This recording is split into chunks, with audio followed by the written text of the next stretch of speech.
now. All right, everybody ready? We're gonna kick this off. Well. All right, who do we have here tonight? You heard? Amazing the way. Awesome, Chris is running it. Well, welcome everybody. This is the general meeting of the East Hillsborough Democratic Club. Thank you, Chris. Can I get an acknowledgement from Lori or Gifford that your hand's up? You can hear me, Gifford. Thank you greatly. And obviously everybody here, trust me, they can hear me. All right, this is our June general meeting. And as always, we've been just chatting among ourselves here for the last half hour. I get here always around 6:15, so I'm fashionably not quite late. We're going to start, of course, with a pledge to the flag, and Vicki Lowry is going to hold the flag, and then we're going to begin with the pledge. Hey, Vicki? Yes, sir. Got to get up here and hold the flag. Stand right up. Jane's job. Does she need to be in the camera shot? Does she need to be in the camera shot? No, not really. Not really? All right. All right, let's start. God, you start. You're the one. Allegiance to the flag, United States of America, to the republic for which it stands, one nation, under God, indivisible, with liberty and justice for all. Thank you, Vicki. Vicki is one of our board members. I'll do the quick introduction of our board members. I'm the president. The vice president and our strong right hand is Chris Radulich. Okay, our assistant treasurer, his wife is Susan Radulich. We have Catherine Seeley, who is a board member, and we have Walt Seeley, who is the treasurer. We have Janet Mullen here, who is our secretary. And did I miss anybody? Okay, Emmett Walt Hull's not here tonight. Apparently he is our sergeant of arms. He would be holding the flag otherwise. So did I miss anybody? I don't think so. All right, so that was the introduction to our board. And next, oh, it's the moment of silence. And so I got to tone down my good mood here. Yeah, I don't really need to get into all the stuff that's going on. There's so much going on. This is very heavy stuff. And wow.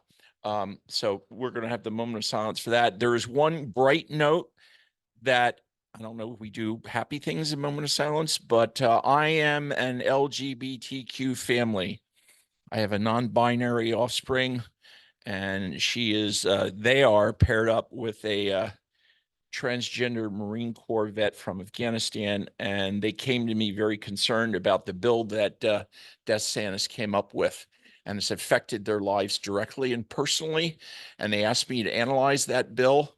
And I'm a contracts guy, not a bill guy, but I did it and I sent it within the LGBTQ caucus, sent it everywhere, and it scared the heck, for good reason, out of my personal family. Today, a federal judge threw it out.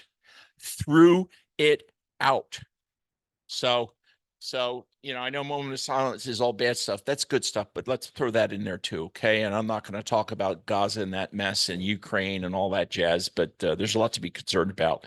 So I'm going to bow my head down. I wish you'd join me for a moment.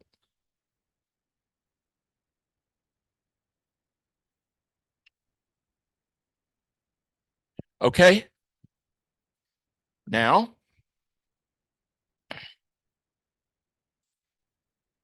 as always, thank you to our Zoom members that are there and all of you in the audience. We are now going to start with one of three guest speakers. Andrew Warren is on his way. He's a little bit late, but Ben Braver, who is a candidate for the state Senate, you will now take the mic and tell me which Senate seat. Go. Got about 10 minutes max, okay? 10 minutes. I'm excited for 10 minutes. Hi, y'all. I'm Ben Braver. I'm running for State Senate of District 23. The southern border is about right here. Now, I'm running because we deserve a government that works for us. Throughout my entire life, most people in my generation have rarely seen a government that functions. Just one that works against our enemies, that punishes people we don't like these terrible, disgusting LGBTQ bills that just hurt people. They're fear-mongering tactics that spread hate. They want us to keep fighting rather than fixing the problems that we have. Now, I was actually just at Echo, an incredible nonprofit organization that provides so many services to the people that need it in this community. 32% of the people here are on SNAP benefits. Even with full-time jobs, they can't afford to live here.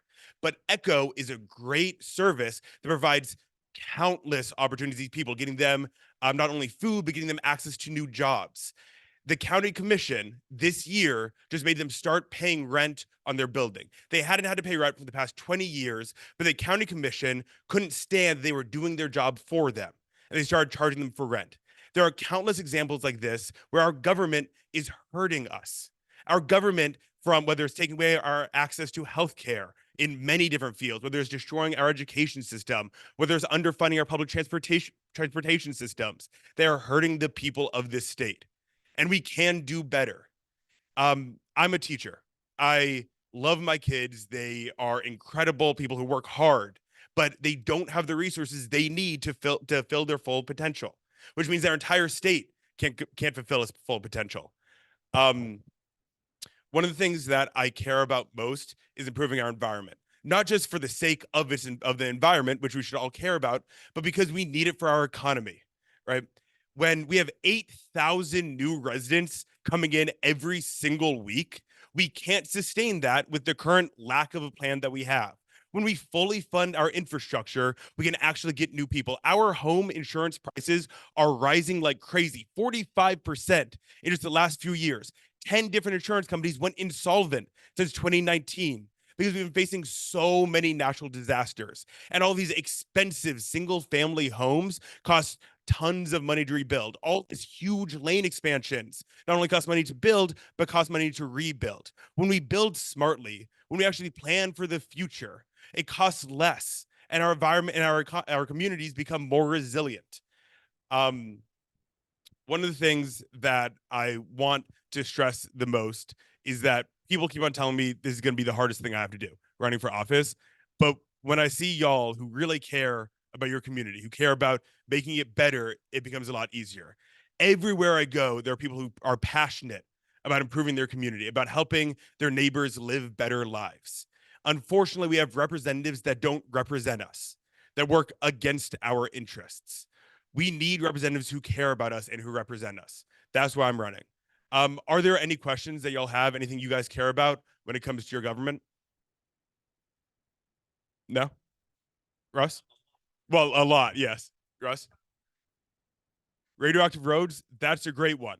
With all the lane expansions we have, one of the things that DeSantis did to get rid of the phosphorus, the excess waste we have in the phosphorus mines, was create a study to put radioactive stuff in the roads. Yeah, the study, which we know they're going to accept, it's ridiculous. It can get radon up from the roads, which hurts the health of the people. And he's been sitting on $6 billion of Medicaid and Medicare expansion over the past few years at the detriment of the health of the citizens of the state.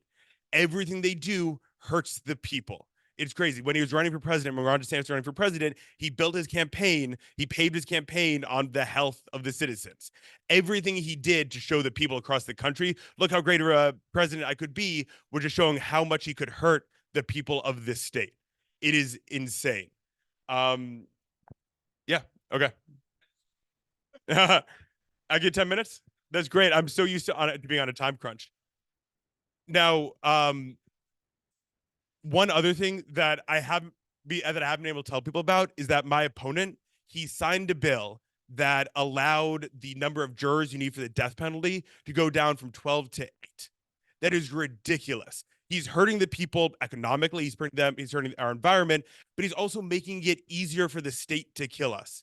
He is one of the major proponents of taking away a person's right to choose. When you take away a person's right to choose, you hurt them, you hurt their family, and you hurt the economy of the state too. All of these bills, they work together, right? We live in a community. And when members of our communities are hurt, all of us are hurt. Were you going to say something? I thought you raised your hand.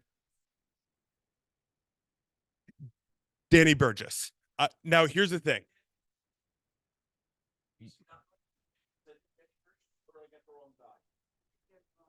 That would be incredible. You made my heart soar for a second. Yeah. Breaking news, I'm the next state senator.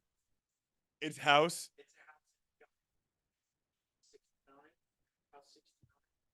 Okay. He's gonna check the moment he drops the mic. Yes. Absolutely.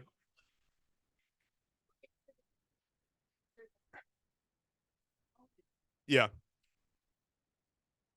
that I like to drop the names a lot, Hmm. but in order for us to know why we need to not vote this guy back in. Yep.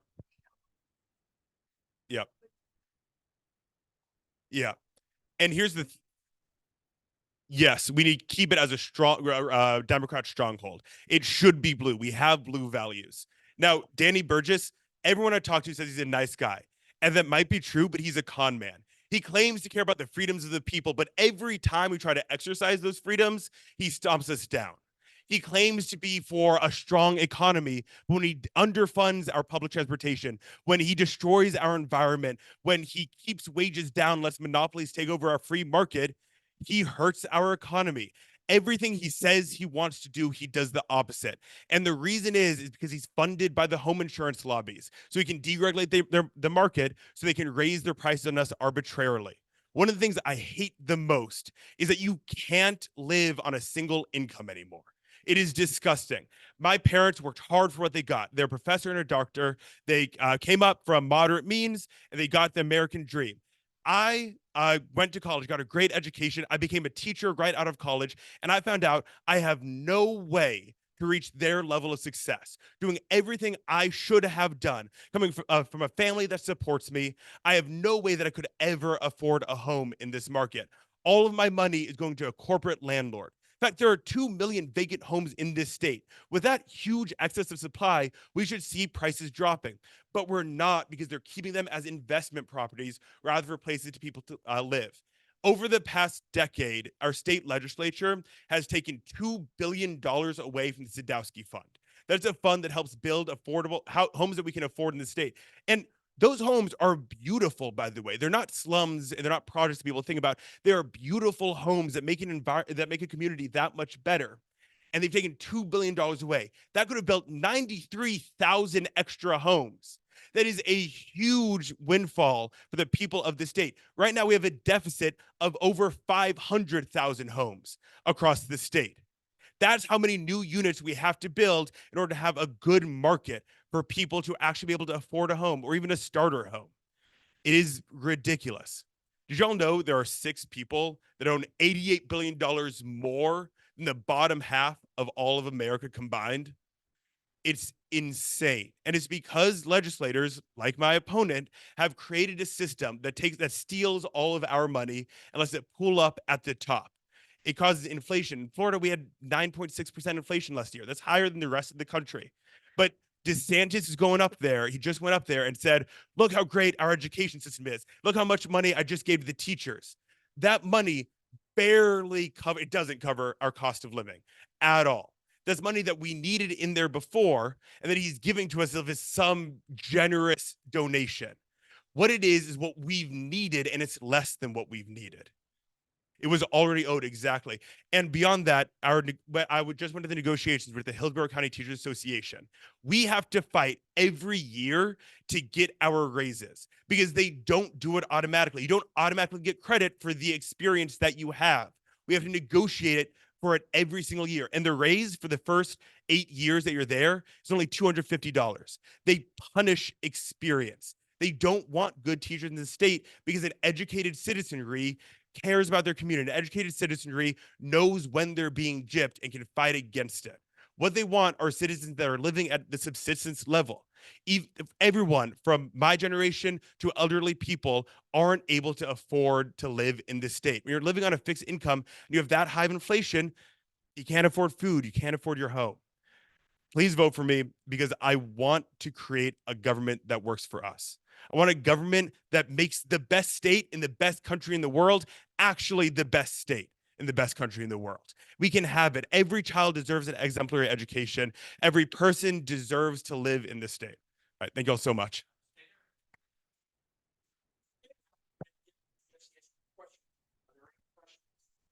What's your name again? Ben Braver.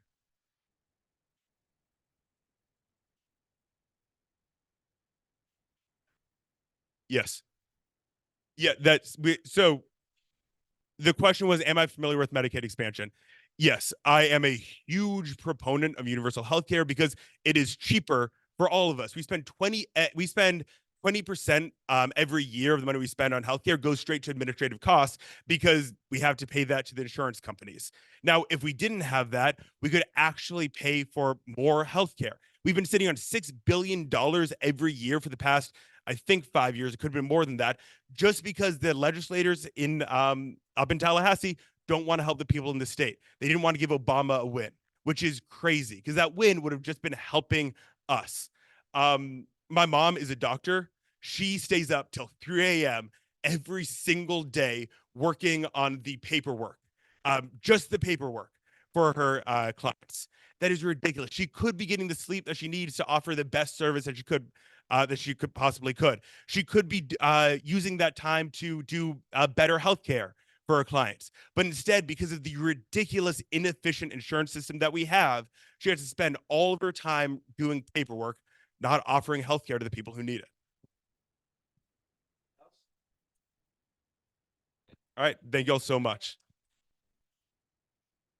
Okay, before I give the mic to Andrew Warren, I'm going to follow up on a point he raised because I was personally involved in this at Tallahassee a year ago, April. That's the radioactive roads bill. I'm also a member of the HCDECF. I'm a member of the DECF up at the Tallahassee level. They asked me to come up last April, and one of the things we worked on is a radioactive roads bill. Okay, one of the things that I know that they didn't, I don't even know if Andrew knows this. I'm a contractual specialist. I'm not a lawyer, but I've been lawyer adjacent for 20 years of my career with the best law firms in the US. What I know is going to be in the implementing legislation, which will be with, who's got all the mountains of the waste. It's going to be hidden in boilerplate. Boilerplate is stuff that most people pay no attention to because it's standard. And it's kind of like, me, I know to go for the definitions and the exhibits, the appendices, and the boilerplate. Because what they're going to slide in there is a standard waiver of liability and hold harmless clause that, in essence, for every ton of this goop that's going to be bought from Mosaic to slather on the roads, the environmental liability of all that crap transfers to the ratepayers and utility guy, to the taxpayers of Florida. And I can guarantee you it will be in there because that's the whole point of the exercise. Okay, now I'll shut up. Yes, exactly. Yes. There we go. Thank you for involved there. Our good friends from the Southeast Hillsborough Democratic Women's Club, who for the third time were co-hosting at the Bloomingdale Library for early voting. And I'm the sod who volunteers every day for the morning shift because I'm retired and I don't mind being there from, 8 to 11 every day. So I'm going to support our good friends who are supporting a good cause. What you all going to do? Okay, I'll leave that challenge with you. Okay, thank you. Okay, now we're moving on to our third and final speaker. And would you please come on up and introduce yourself and your house, right? And Ben was Senate. All right, well, the mic is yours. Thank you. Go. Thank you. Can I walk you out? Sorry. I have to follow Andrew on up. He's looking for follow-up. Okay. Hi, guys. I just wanted to introduce myself. So my name is Lisa Carpus. I am running for Florida State House District 68, which includes, it's basically centered around Plant City, but it includes Valrico, Dover, parts of Brandon. Actually, Brandon, that's northeast of Parsons, and Lumsden it includes. Can you hear me? Oh, okay. They're going in the back. Okay. I kind of entered this race a little on the late side just last month, actually. I threw my hat in the ring and started fundraising right away in order to raise the $1,800 qualifying fee that's necessary by June 14th as the deadline. It's coming up this week to send to Tallahassee. So luckily, through many support from the Democratic Club that he just mentioned. I'm also a member of, and I was able to raise the funds just in time. Yay. And I sent off my paperwork to Tallahassee earlier this week. So I'm in the process of qualifying. My name will be on the ballot. The person I'm running against is the Republican incumbent. His name is Lawrence McClure. There is also an NPA on the ballot, no party affiliation. I was urged to run by the Florida Environmental Democratic Caucus, which I'm also a member of. They really want to put a Democrat in all of the races, all of the Senate races, all of the House races. They don't want any Republican to go unopposed. So they encouraged me to run because there was no Democrat in my race in my district. So I decided to step up. I also, as Ben said before, tired of sitting back and just watching these legislators in Tallahassee do nothing. You know, anything they do is not for our benefit. It doesn't benefit Floridians. You know, they waste time waging these culture wars. They make up non-existent issues. We have a governor who's more interested in waging war with Mickey Mouse, you know, and everything. Meanwhile, you know, the Floridians have real issues that are affecting us, like the rising costs of homeowners insurance, property taxes, et cetera. And that's the stuff that we need resolved, and we need people to do it. Okay. So I jumped into the race for that reason, just hoping to make a difference. And, you know, I'm on the way. Like I said, I did qualify.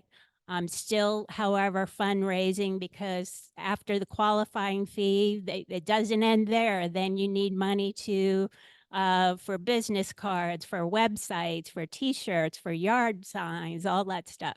So I'm in the process of getting business cards. I do have a website that's a work in progress. If you'd like to go to it, it's called lisaforflorida.com. That's Lisa, the number 4, and then Florida spelled out.com. I'm still working on it, so be patient. But and I know I need to throw pictures up there. Everybody already said that. We need pictures, you know, it's on the way. But right now I'm getting to the important stuff. I wanted to throw the issues up there, where I stand on the issues, just so people have an idea. And no surprise, it's taken a pro-democratic stance on pretty much everything. Pro-life all the way. A woman's right to choose. Nobody should have the right to tell a woman what to do with her own body. That's her decision, and her decision alone, okay? Not the decision of politicians and judges. You know, they have no business. So a woman consults with her family, with her doctors. That's her decision alone.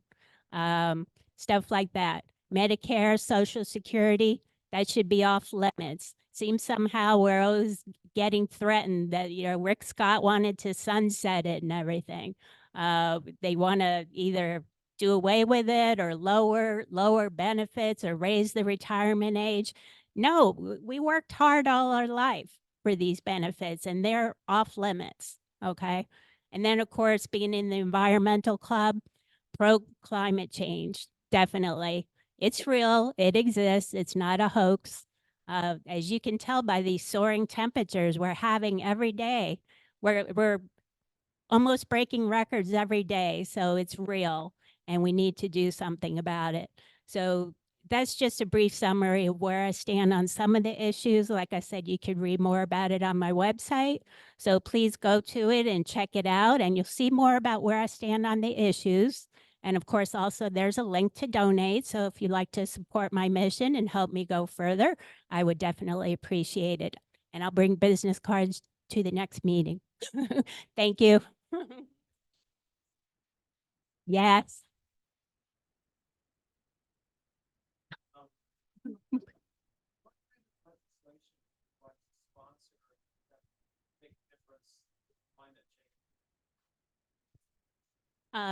anything like maybe putting regulations on some big corporations because they emit some of the worst pollution out there and everything. So those regulations need to be tightened. Maybe give some incentives to businesses who do good in that way, and uh, cap the pollution that goes out there and everything.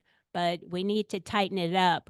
I myself would love to see the emission system come back to Florida. If you remember, we had that years ago when you had to bring your car in for an emissions check every year. I don't know why they did away with that. Every time I'm driving down the road and I see a car with the black smoke coming out or whatever, and I'm like, oh, bring that back, please. I mean, it was a good system. It worked.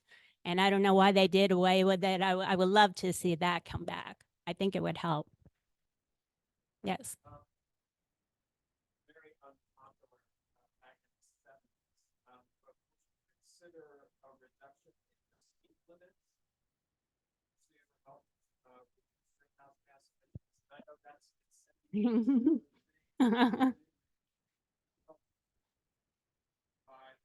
I believe you said most efficient speed.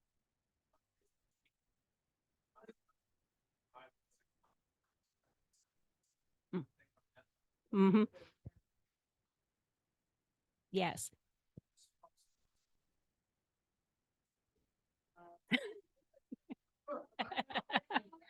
Double nickel or Jimmy Carter, you're too young to remember.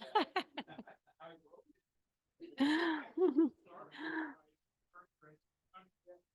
Part of it is that, not to mention that we have no vehicle inspection. Mhm. And we don't have to inspect all of our code. Back to the Oh, camera. electric. Oh, Oh, yes. He asked basically if I'd be in favor of lowering speed limits to help with the emissions and the air pollution and stuff. Absolutely, I would be. Whatever it takes, whatever it takes. And like she said, yes, I know people hardly ever go the speed limit. I'm one of those ones that are in the right-hand lane, just sitting there because I'm not in a hurry, and let everybody go past me doing 90. I don't care. It is like a raceway out there. It's crazy. But yes, lower speed limits, no problem with that.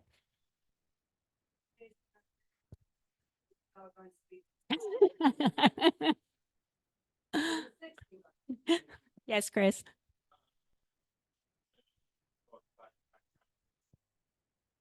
Oh, okay. Yes, thank you, Jennifer. I am a very strong union person. That's another thing you'll find out if you go to my webpage. I'm basically retired from the U.S. Postal Service. I was there for 32 years. When I was there, I was a union officer. I was head of the Board of Trustees. We basically oversee the monies that were spent by the local union and everything. So I was very involved there. Government jobs are great because they afford you the pay is fantastic, the benefits are great. And not to mention the pension. Pension is a thing we rarely see these days. Not many jobs have pensions. That's a great thing. Yeah, or a union. Yes. Pension is wonderful. I think that every day every month when my check comes on the first, it's like they're paying me to sit at home, and not work and everything. It's a great thing. So having that pension and the great benefits afforded me the luxury of retiring early, okay, which not a lot of people get to do. I hear constantly of people having to work until in their 70s and their 80s, and it shouldn't be that way. You should retire at the regular age and be able to afford a nice retirement and, live into your golden years, okay? But anyway, once I did retire, I still am active with the union. Our chapter has a retiree branch. So it's the Postal Workers Retiree Union, which I'm a member of, and again, an officer in. I'm the organizing director. So basically, I sign up new members and distribute literature and answer any questions and stuff like that. So I love staying involved because I believe in it so much. Unions are very important. Without them, we wouldn't have, you'd basically be making minimum wage, and breaks, what's that? All the benefits, the high pay, the health care, the breaks, the weekends off, holiday pay, overtime pay. That's not stuff management gives because they like you or they're nice. That's stuff unions negotiate for the workers, okay? And that's why they need to be supported and strengthened, I believe. So Safety on the job. safety too, yes. It's also that management or people at the top don't see what people on the bottom actually are doing within the job. And it helps to be able to promote a better, healthier workplace than to have something that's, nobody communicates, nobody cares about what the job is all about. Right, exactly, and just add a little something to that. In retirement, I've kind of just worked a little part-time jobs here and there just to have something to do and see what's out there. And I just can't believe these are jobs that don't have unions. And it's like, oh, you want a break? You know what I mean? We don't have time for that. They want you to work, 4 to 6 hours straight without a break. Well, just run to the restroom when you can or something. It's like, oh no, And I know they were tired of hearing me say, it's not like that at the post office, this and that. But, they negotiate breaks for us. We got breaks every 2 hours. By 4 hours, you had your lunch. Then another 2 hours, there's a break. None of this, oh, we're too busy. We don't have time to give you a break. I can't believe all that's going on out there without unions and just what they get away with, And yes, exactly. Repetitive stress injuries, among other things. And it's just bad worker morale and, it needs to change basically. So that's something I believe strongly in, strong union background and always will be. So you had a question?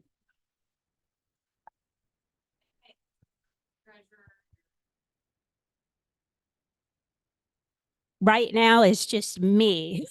So I would love some volunteers as well, a treasurer definitely, because that paperwork is something to fill out going to Tallahassee and everything. It's like, wow, it took several days to get it right. And, and the system they have is very antiquated.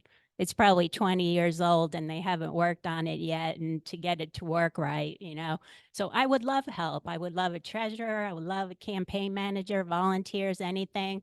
So please, see me afterwards, or there's a space on my website to volunteer. I would appreciate all the help I can get. Like I said, I'm just new to this. I just started, so I'm just kind of building from the ground up. And I wanted to introduce myself and get my name out there. So hopefully you guys will elect me and spread the word, please. Thank you. Yeah.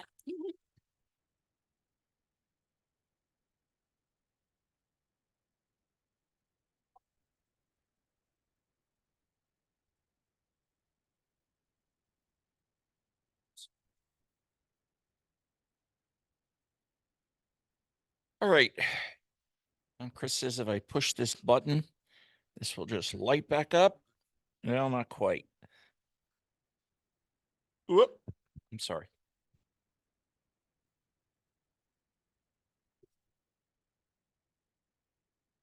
Thank you, sir. All right. That concludes the speakers. And I'm quite happy that we had 2 extras unannounced. That's great. We're having the meeting in July, which we normally don't with the parade. We're having it specifically, and this is me. Usually I don't try to, do anything as a press per se, but I did this. I want all the speakers we can get, both July and August, because that's what we're here to do, elect Democrats. So we have another meeting in July. If you're used to not attending that, don't want to, well, shame on you. But we're going to be here. All right, now we're going to do the normal monthly stuff. It'll take 60 seconds each, maybe even less. First is the treasurer's report from Walt Seeley. I'm going to give you the mic. Let me get back over there.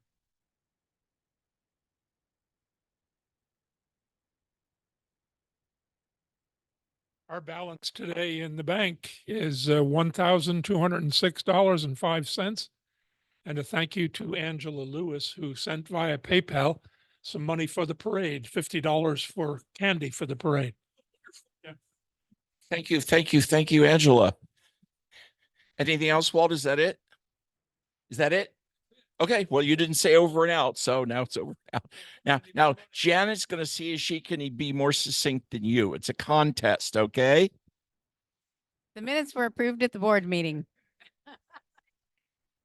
Janet wins. Let's give her a hand. Yay, Janet.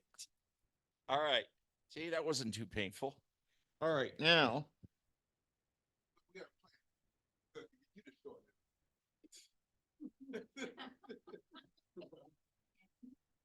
All right.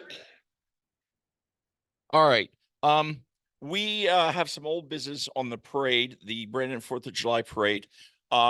We were unusually kind of split on the board level, whether to do it or not. Usually that doesn't happen. It's usually pretty clear one way or another. But we were kind of split down the middle.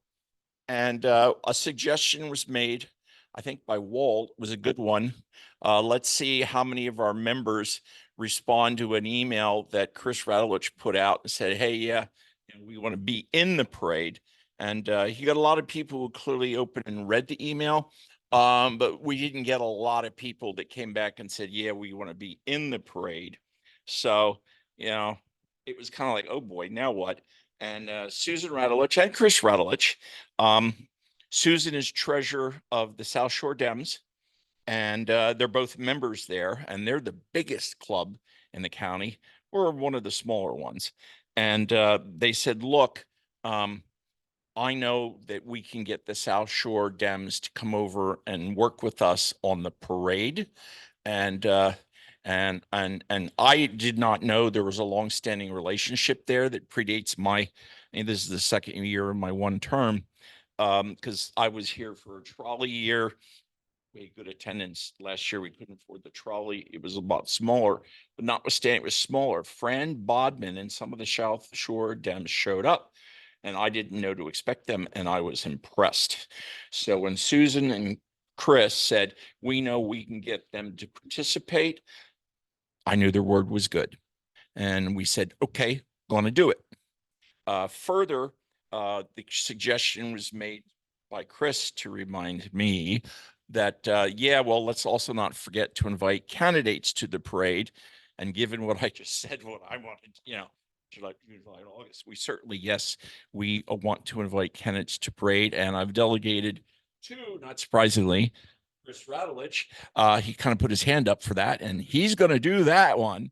And already in the steering committee last night, of course, this was raised, who's got a parade, and Temple Terrace does.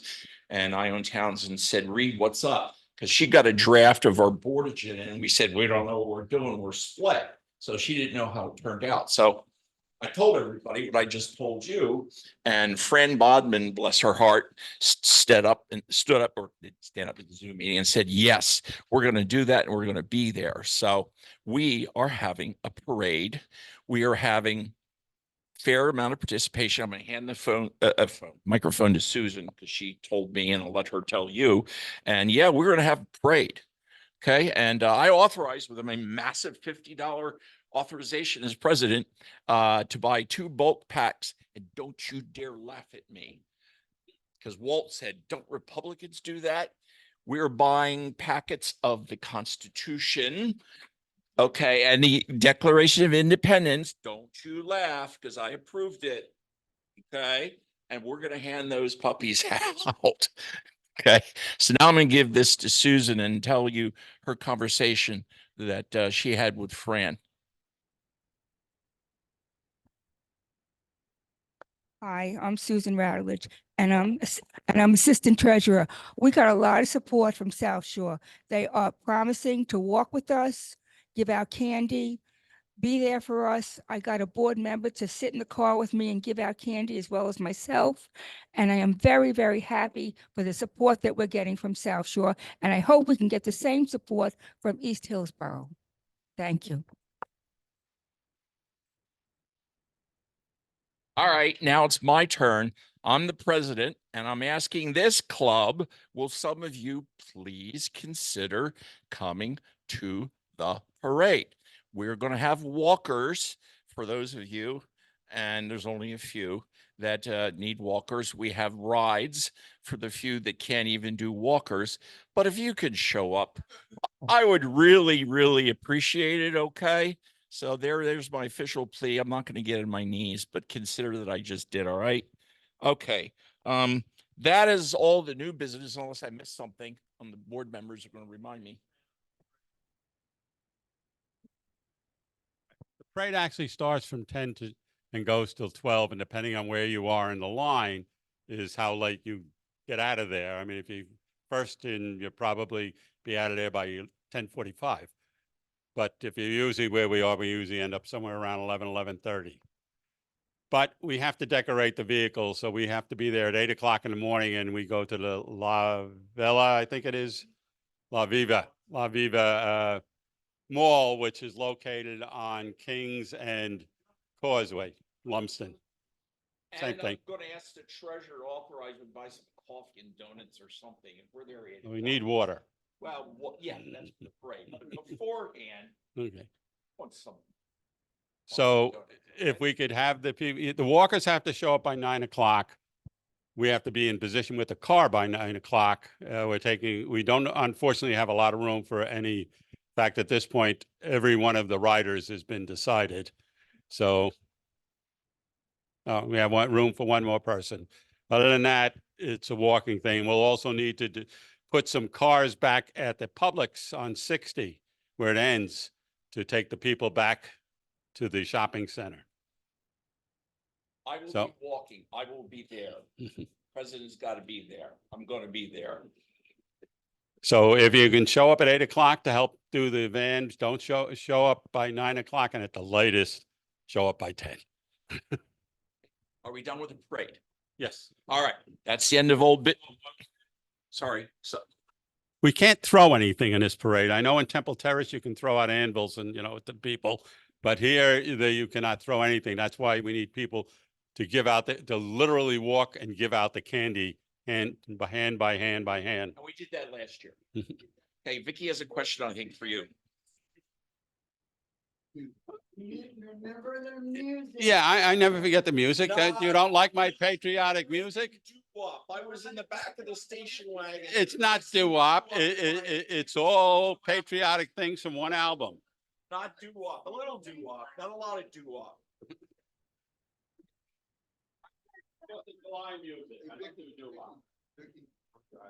And I found a nice, untouched, really good shaped vinyl LP of, it was your era one. It's, who was it that I offered you that you didn't need the record? Yeah, whatever.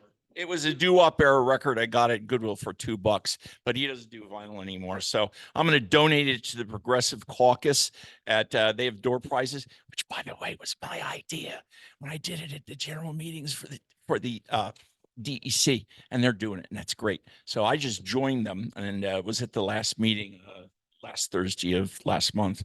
So I'm going to donate that doo-wop record for the giveaway at the Progressive Caucus. So, huh? No, I'm there. I'm there, and I'm ancient, and I'm going to walk. Yeah. Anyhow, all right. All right. Now, on a note that. All right. As you may know, one of our board members, Mary Shepherd, has had some health crises and she's recuperating at home, but she is not going to be as active as she used to be for the foreseeable future. And that means she is unable to carry out what were her share of the duties as we split them among this board of doing publicity for the club, i.e. our meetings and, for example, the parade and the like. We really need someone that wants to volunteer to step up. You don't have to be a board member. You just have to help out and put notices in the paper. Obviously talk to Mary Shepherd and see what she does and just help out for a couple months till she gets her health back. Is there anybody here that's willing to do that? Okay, well, all right, I made the request. have you put this out in our? Okay, he's gonna put out to the broader membership, and all we can do is ask. All right, oh, now it's Vicky's turn, new business. This is all about what was known as the Coolest Pet Contest. And I was really surprised when Andrew, either by sheer dumb luck or that he had heard about it, he worked the word pets into his speech. Yeah. And immediately I said, aha, he's heard of the Coolest Pet Contest. So Vicky here has done a bang up job for our club, and we more than held our own with the amount of donations that Vicky raised for her pet cat, Tiger. We held our own. Steering committee meeting last night, they said the total amount was down for the second one because it was so close after the first. And, you know, it's beginning of summer and all that. But so there was a lower total, but our contribution for this second one was like way up here. The first one, not so much. So Vicky's going to tell me about Tiger and where she ended up on the calendar. And basically, I want to thank her for her hard work. And she got us on the leaderboard. It's like, it was really hard work. The hardest thing was trying to find a photograph. Take it away. It's hard work finding photographs, you know. And unfortunately, the photo that won, I'm not able to use because it's a portrait and needs it in landscape because, you know, calendars are wider and not as tall. So you need to have it different. And maybe that's something we need to make sure is presented to us before we actually send them in a photograph. So we have to go back and trying to take 1 million pictures on an animal that doesn't want to cooperate in the first place. So, but anyways, Tiger took 7th place out of the 13 spots for the calendar. And I did not know this until Nathan called, but you can choose your month. So I thought really 7th was July, right? Well, nope, you can pick whatever month. So I picked March. There's a couple of reasons why I picked March, but anyways, nobody had it. So I was lucky I got March. The months weren't by order. No. You just got to pick in order and you got to pick whatever was left. That's correct. Okay. So that's why I said if March is open, I'll take March. And he says, nobody's chosen March yet.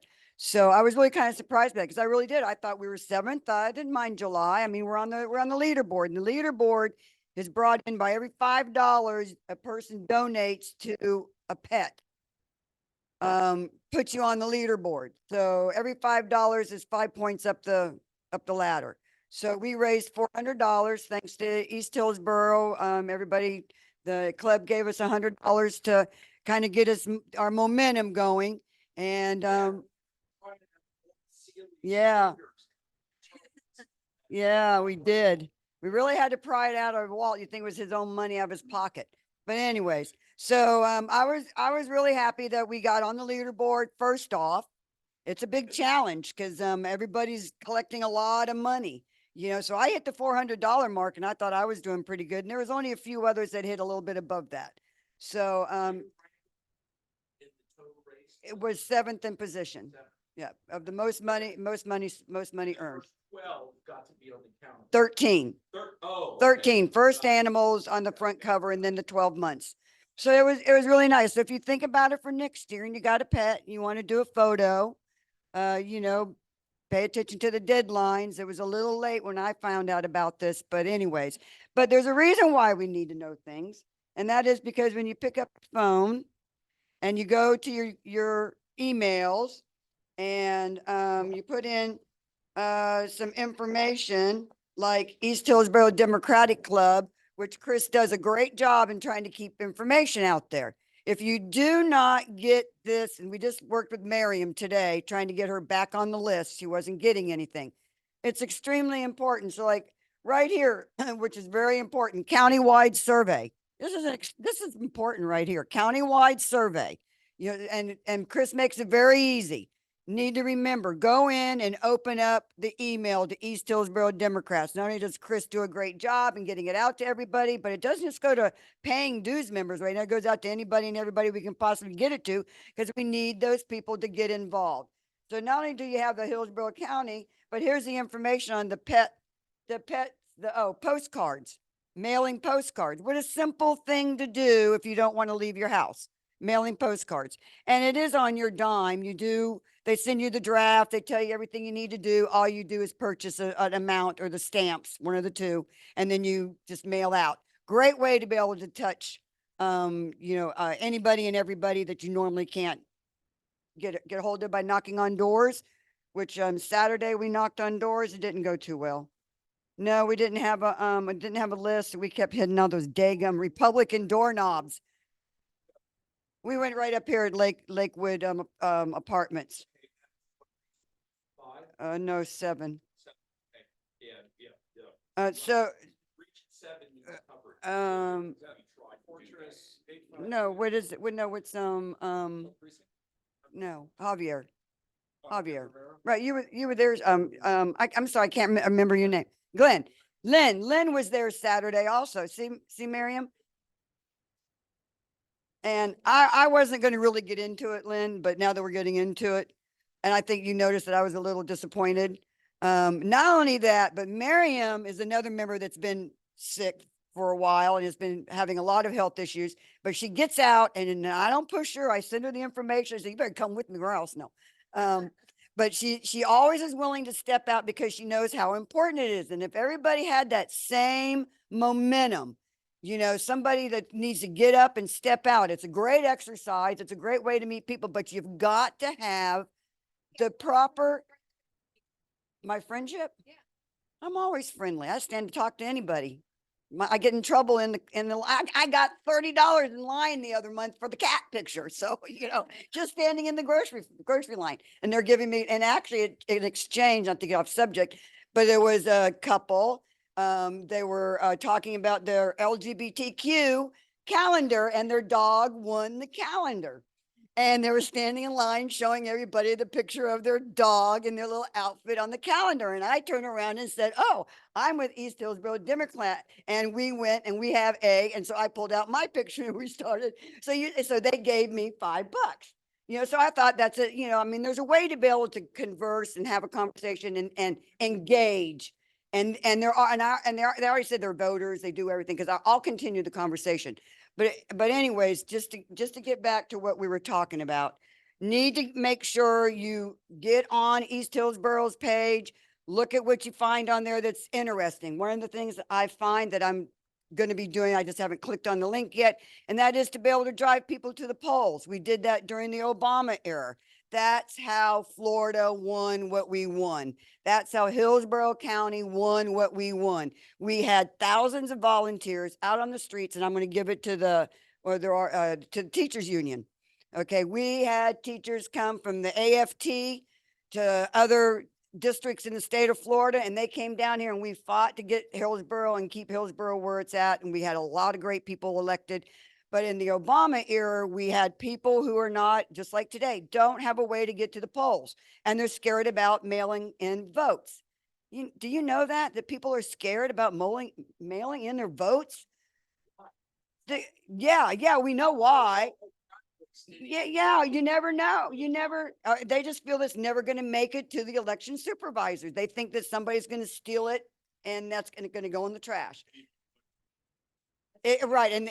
Or they might reject it because of whatever, but they do give you the opportunity to get it corrected if they do find out that your ballot is incorrect. So that's another thing that we need to make sure we put out. But I'm going to be signing up to be able to drive people to the polls. I don't care where I have to go in order to get a van or whatever. I like it to be East Hillsborough County, but wherever we need to go. So if you like to drive, you like to converse, you want to get people to the polls, that link is on our website. So that's 3 examples right now what Chris is doing in order to get people involved. You don't have to leave your home. You don't have to get out in traffic. You don't have to get out in the rain.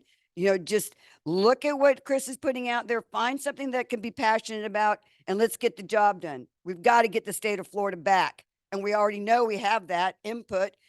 The Biden administration's even finally coming out and saying Florida has a true chance of coming back blue. Now, another subject, we have clean water. If you have not signed the petition, I know most of you probably have. If you have not, please sign clean water. And of course, Andrew had talked about, or no, Lisa, maybe that was you, Medicaid, expanding Medicaid. Here's the Medicaid, I think one of them's Medicaid, I might be backwards. But if you haven't signed, both are extremely important. So to read today, when we finish this, I have a packet of petitions for you to take. Yes, to take with you to Hillsborough next time, or whoever goes to Hillsborough. Yeah, to whoever we need to give to the office to give these petitions back.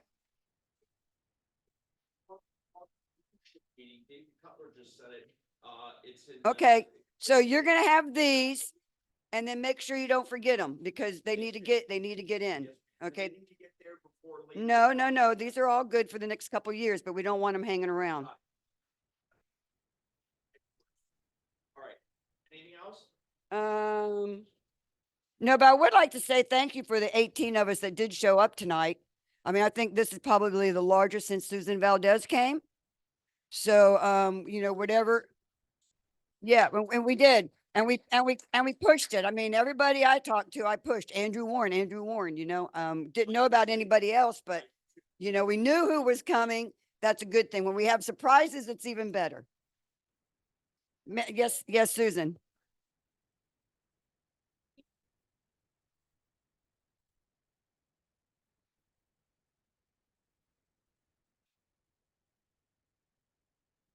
All right, Susan is saying, if you can, please buy candy for the parade.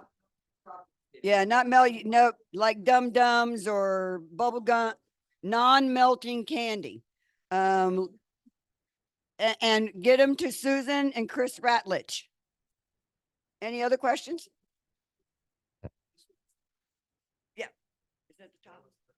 Oh, water, this is the Medicaid. Thank you. Okay, one last item for new business. I'm gonna give a chance to two people who are here to speak, if they care to. I'm pretty sure one, maybe two. Last thing is I'm putting in a plug here, remind everybody of the Kennedy King Gala. It's our biggest fundraiser of the year. I've helped volunteer there 2 years in a row. It's on August the 17th, is Saturday. It is the biggest fundraiser for the DEC, for our victory fund for our candidates for this November. So if you can afford to buy a ticket, take your spouse, your significant other, whatever. If you can go, please go. Okay. Now, I don't have any brochures here with me. Do we have something on the site, on the website specifically? Kennedy King? Yeah, because I haven't seen much yet. I haven't seen anything. The only reason I know about is the South Shore. I can tell you what it is. All right, would you? Yeah. All I know, that's the date, and I'm doing what I'm supposed to do, which is to remind everybody. of the I can date. tell you it's August 20th at, I think it's at the Hilton. It's at the Hilton. I've got the Saturday, the 17th. It's of August. 17th. No? It's at the- 17th. Oh, I'm sorry. All right, so that's all we know. We know it's Saturday the 17th at the Hilton Tampa downtown. And that's all I know right now, so I can't tell you anything else. We will fix that and Chris will send it out, okay? All right.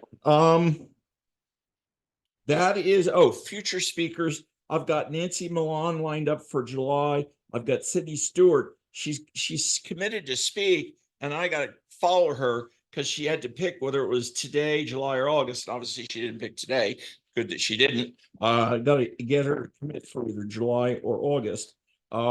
Nancy Milan and Sydney Stewart are both incumbents, and they're Democrats, obviously, and they're running for re-election. Okay, if we can get more speakers for July or August, well, you heard what I said. Go for it. So if you or you know anybody else, and you can tell them you got a warm welcome, and you better if you tell us, but if you don't, you're walking, we'll fit you in. Better if we know, so I don't over commit. But yeah, you're all welcome. But that's what we're here for. Okay. Now, Karen Halsky, who is a colleague of mine, and I have another hat on. We are both involved with the county HCDECF, that's the environmental caucus at the county level, and we're both members at the state.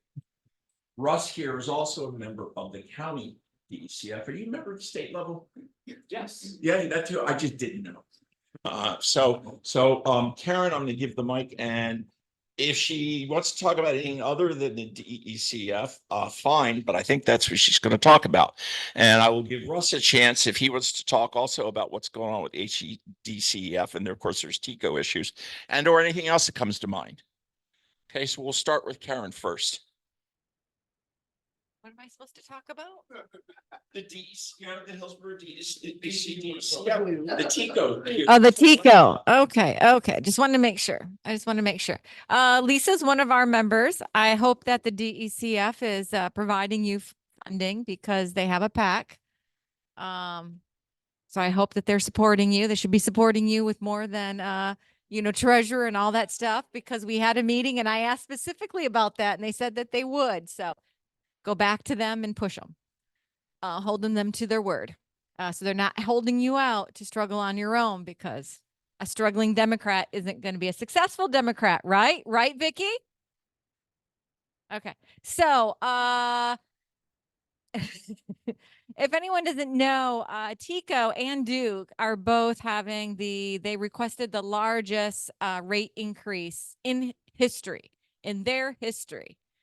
Sierra Club's been pushing about it. Food and Water Watch has been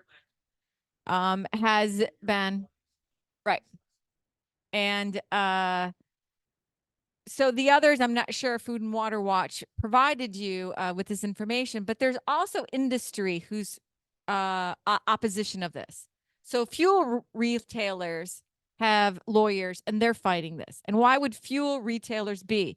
Because if you're going to have the EV grid, the electric grid, fuel companies and fuel retailers already know they need to start offering recharging stations, and they want to be part of the grid, because if gas is going away, they still want you to come there, charge your car, and what? Buy stuff at their store, because the gas station's so much more expensive than the Publix or Winn-Dixie. So they want everyone to get into this habit. But what happens if they're paying a higher rate for their electricity? They're not going to have the incentive to do this. So Tico and Duke are both using this and trying to push it through. They requested a quick review, and thankfully the lawyers said no. Thankfully. Said, hey, we don't have the bandwidth. We can't do this. And this is quite big. And it also was the largest rate increase in their history, which is really pretty huge. So the fuel retailers are opposition again. The retailers, all of the retail federation is against this, and they have lawyers fighting it. Because what does that mean? This business, well, not this business for this, but say Walmart, all the retailers realize their electricity is going to go up. What happens if their electricity goes up 40%? They're going to put it on all of us. And who else is against this? The big industrial power users. Now, the big industrial power users, I don't know if Reed was involved in the time, but they were promised, hey, during the last rate increase, hey, we're going to charge you this time, but the next time it's not going to affect you. We're going to give you a little better deal. Nope, that didn't go through. They have opposition and they have lawyers. So it's not just a green movement. It's not just, hey, residential is going to be affected. Everyone, industry, retailers are fighting this because Tico's trying to do a quick money grab. That's really what it is.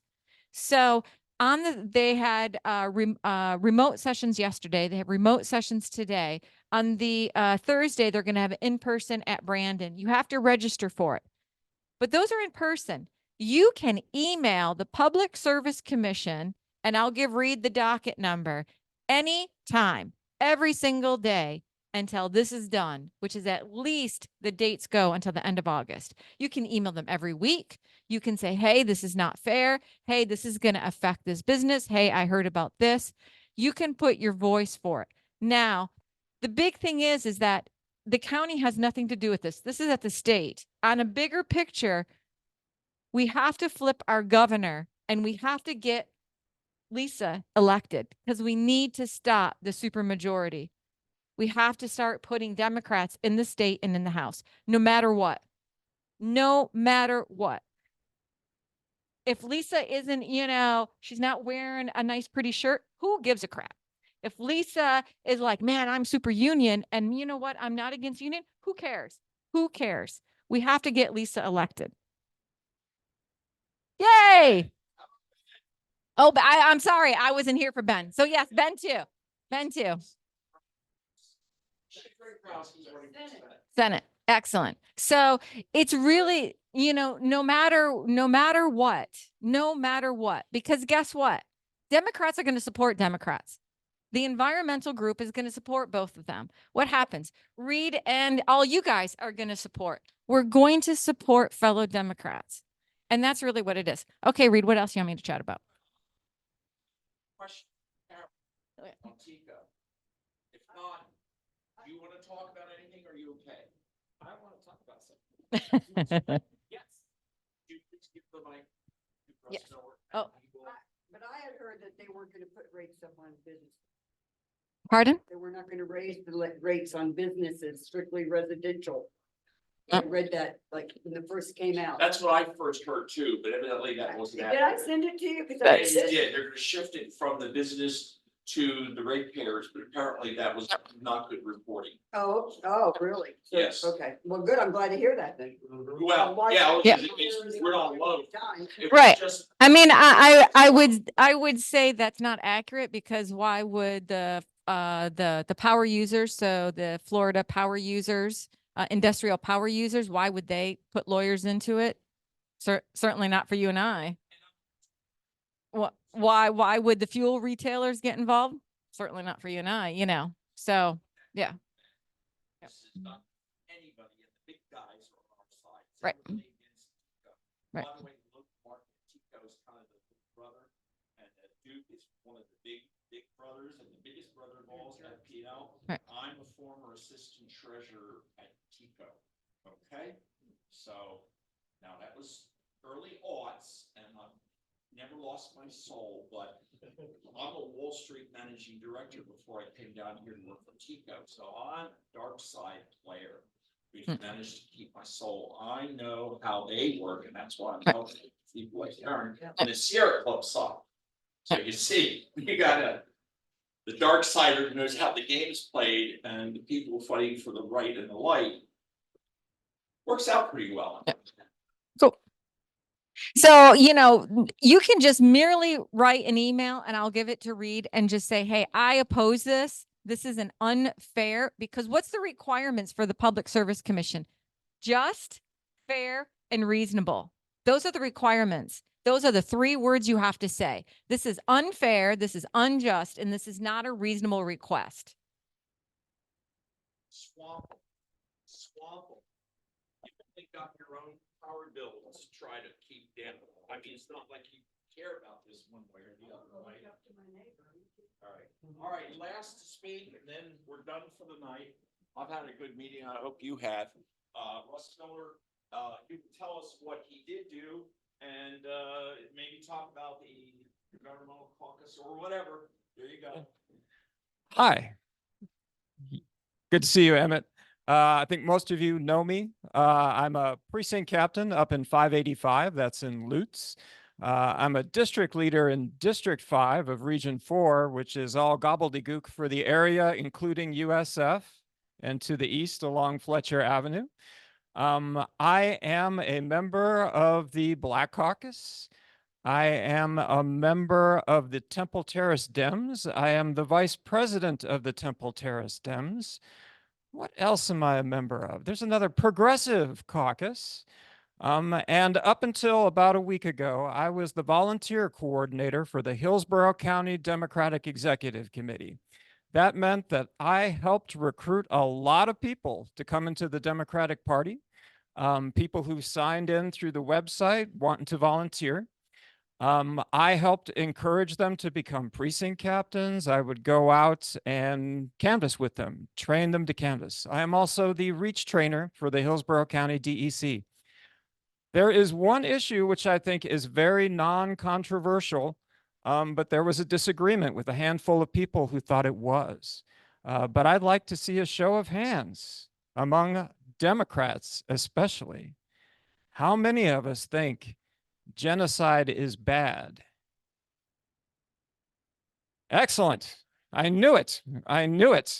I thought 95% at least. But they said, you cannot speak about genocide in this context and continue in leadership. And I said, really? And they said, yes, we need you to apologize about speaking about genocide in this context with respect to a particular country. Take it back.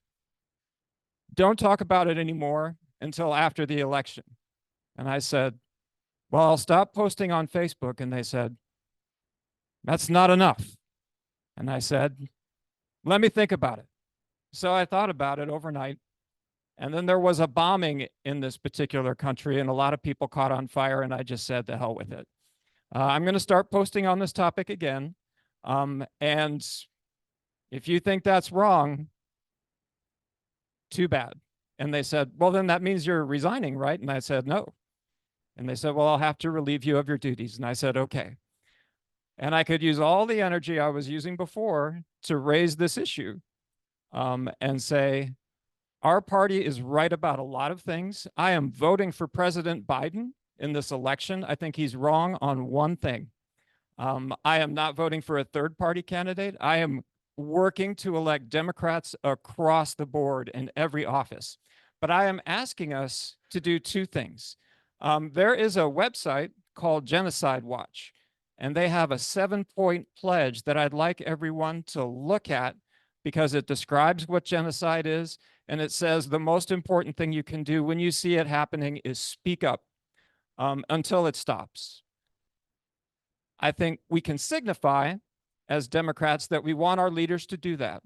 I'm not a big fan of the color blue anymore. There was a candidate back in 1976 named Jimmy Carter who brought green back as a Democratic color. His yard signs were green and white. And I'd like to do that again. I'd like to go back to an era where a Democratic president made peace in the Middle East between Israel and Egypt. And I love green because it's the color of life. And I think genocide is against life by definition. So I'm going to leave it at that. I hope that, I mean, there are a few people in this room who are wearing green, and it might just be a coincidence. But there are others who are wearing green on purpose. And I hope that you'll feel free to approach them and ask them about this. And I think we can get this issue resolved pretty quickly. There are some peace proposals going on right now. And if this war ends in Gaza, then no more genocide. I mean, we'll still have genocide that's about to happen in Darfur, and I'm all for stopping that too. All genocides everywhere. There are no good genocides. And I think we as Democrats can agree on that. I thank you for your time.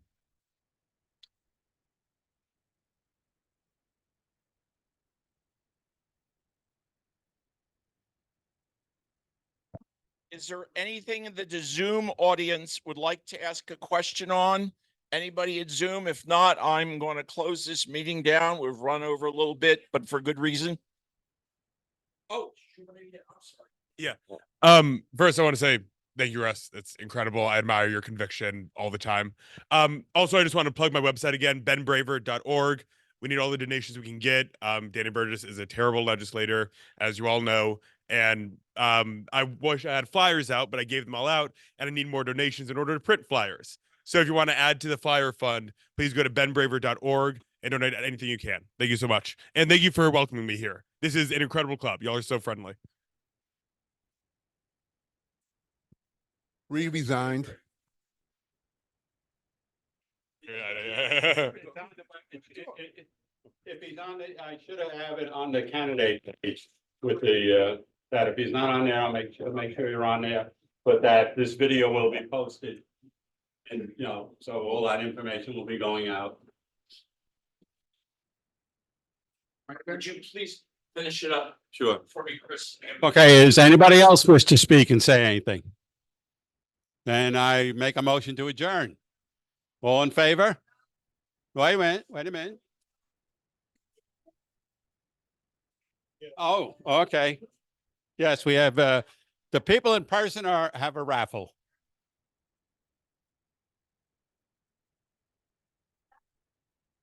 Zero 9-1.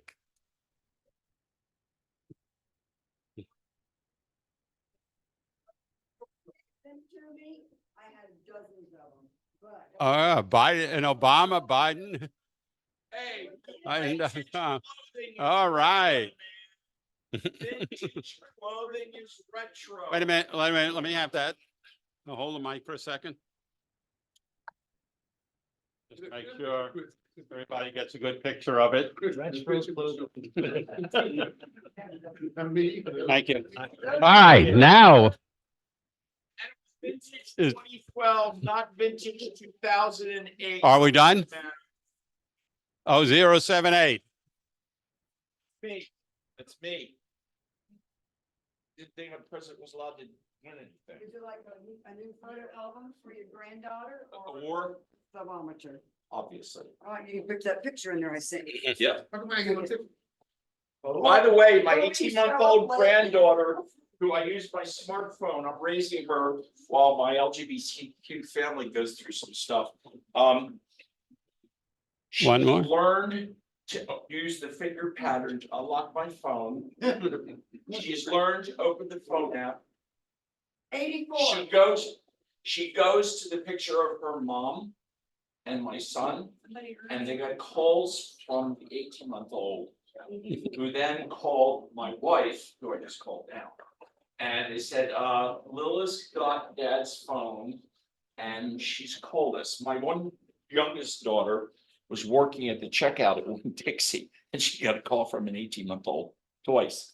And last night, when we did the usual phone stuff, all of a sudden I'm seeing my non-binary offspring on the phone. They're, oh, Avery, did you just hit video call? I said, no. Well, I didn't. Oh my God, my 18-month-old now can not only work the phone, she went to video call. And you may not know me, but those who do know me, I do not lie, I do not bullshit, and I do not exaggerate. But we do extend the meeting. Yeah, Now, can I have a vote to adjourn? So carried. Good night, everybody. That seems to be the thing. Your wife's persuaded me. You should be able to fit. It's big. You and your wife, I do anything to work on you know. You Mhm. didn't call me yesterday. I felt very I deprived. know, I didn't call him. You're a hard work guy. I know so much. You don't even take credit for sitting. Yeah. What do you